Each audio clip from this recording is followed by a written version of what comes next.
Kita sudah memahami bahwa kualitas tidur memiliki hubungan erat dengan kekuatan otot pada lansia.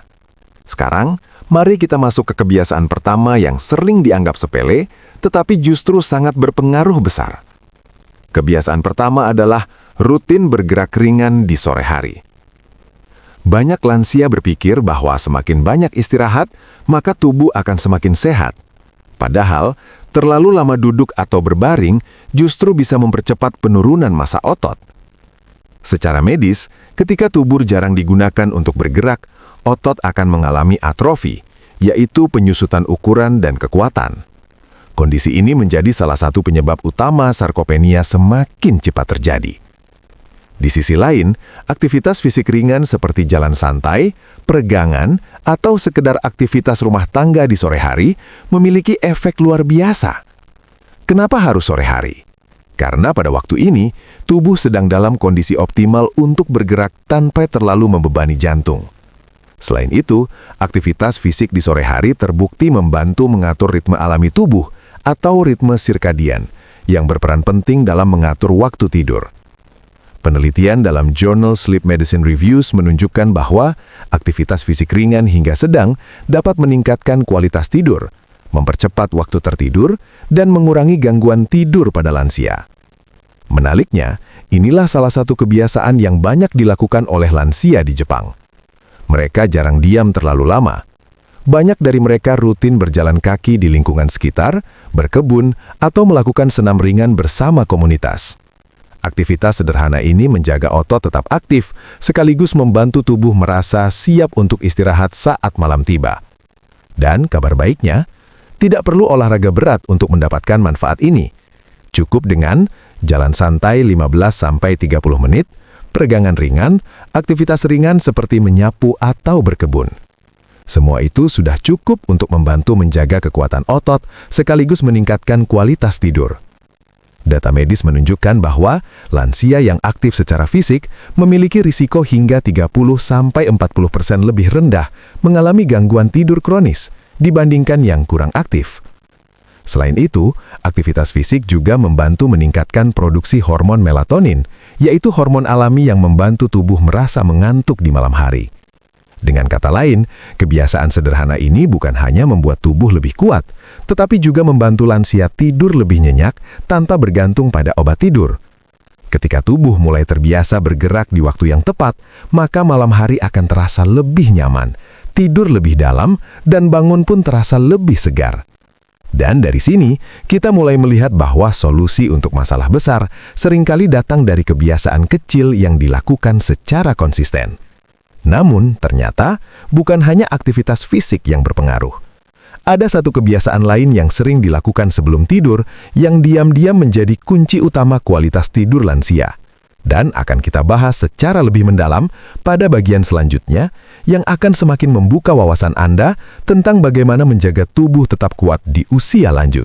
Setelah tubuh mulai aktif bergerak di sore hari, ada satu kebiasaan penting yang sering tidak disadari. Namun sangat menentukan apakah lansia bisa tidur nyenyak atau justru terbangun berkali-kali di malam hari. Kebiasaan kedua adalah mengatur pola makan malam dengan tepat. Banyak lansia yang makan terlalu malam atau justru mengonsumsi makanan yang kurang tepat sebelum tidur. Tanpa disadari, hal ini bisa membuat sistem pencernaan bekerja lebih keras saat tubuh seharusnya beristirahat. Akibatnya, tubuh menjadi tidak nyaman, perut terasa penuh, bahkan bisa menyebabkan gangguan seperti asam lambung naik. Kondisi ini membuat tidur menjadi tidak nyenyak dan sering terbangun di tengah malam.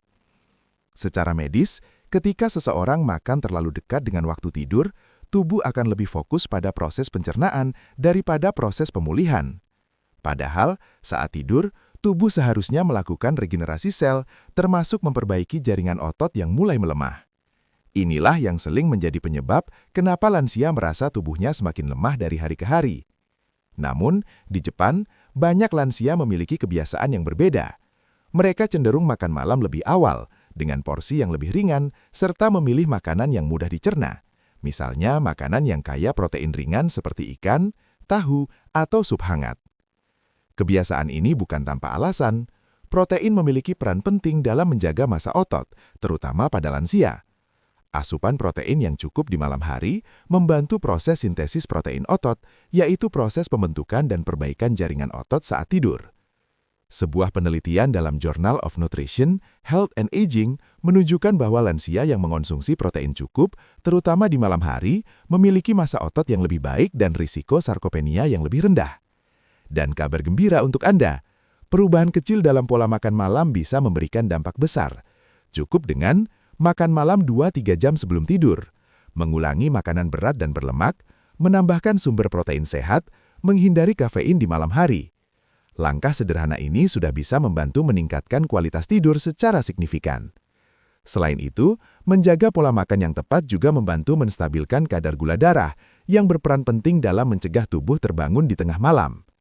Data medis menunjukkan bahwa lansia dengan pola makan malam teratur memiliki kualitas tidur yang lebih baik dan energi yang lebih stabil di pagi hari. Ketika tidur menjadi lebih nyenyak, tubuh memiliki waktu yang cukup untuk memperbaiki jaringan otot. Dan inilah yang perlahan membantu memperlambat proses sarkopenia. Namun masih ada satu kebiasaan lagi yang sering dianggap sepele, tetapi justru menjadi pembeda antara lansia yang tetap bugar dan yang cepat mengalami penurunan kondisi fisik. Kebiasaan terakhir ini bahkan sering dilakukan tanpa disadari dan memiliki hubungan langsung dengan kesehatan otak, hormon, dan kualitas tidur secara keseluruhan, yang akan kita bahas pada bagian berikutnya. Setelah kita membahas 3 kebiasaan penting, sekarang saatnya memahami satu hal yang sering diabaikan. Tidur nyenyak bukan hanya tentang istirahat, tetapi tentang proses pemulihan tubuh secara menyeluruh. Ketika lansia tidur dengan kualitas yang baik, tubuh sedang bekerja secara aktif di dalam. Pada fase tidur dalam, tubuh memproduksi hormon penting seperti growth hormone yang berfungsi memperbaiki jaringan otot, memperkuat tulang, dan menjaga daya tahan tubuh. Sebaliknya, ketika tidur terganggu, proses ini tidak berjalan optimal. Inilah yang secara perlahan menyebabkan tubuh semakin lemah, otot menyusut, dan risiko jatuh meningkat. Secara medis, berbagai penelitian menunjukkan bahwa lansia yang mengalami gangguan tidur kronis memiliki risiko lebih tinggi terhadap penurunan massa otot atau sarkopenia, kelemahan fisik, gangguan keseimbangan, hingga risiko jatuh yang berbahaya.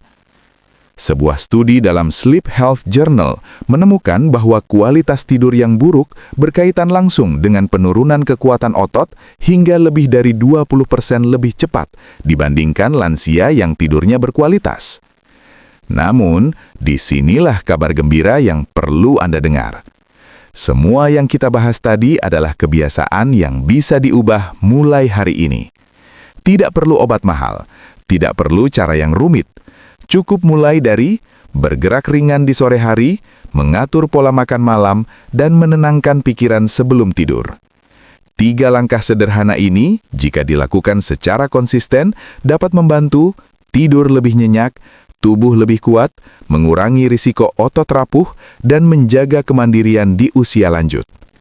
Inilah yang telah lama diterapkan oleh banyak lansia di Jepang dan terbukti membantu mereka tetap aktif hingga usia tua. Sekarang, pertanyaannya bukan lagi apakah ini penting, tetapi kapan Anda akan mulai menerapkannya. Karena semakin cepat dimulai, semakin besar peluang tubuh untuk tetap sehat dan kuat. Tulis di kolom komentar, dari 3 kebiasaan tadi, mana yang paling ingin Anda mulai dulu? Jika video ini bermanfaat, jangan lupa like, subscribe, dan share ke keluarga atau orang tersayang agar semakin banyak yang sadar pentingnya menjaga kesehatan lansia. Semoga informasi ini bisa menjadi langkah kecil yang membawa perubahan besar untuk kesehatan Anda dan orang-orang yang Anda cintai.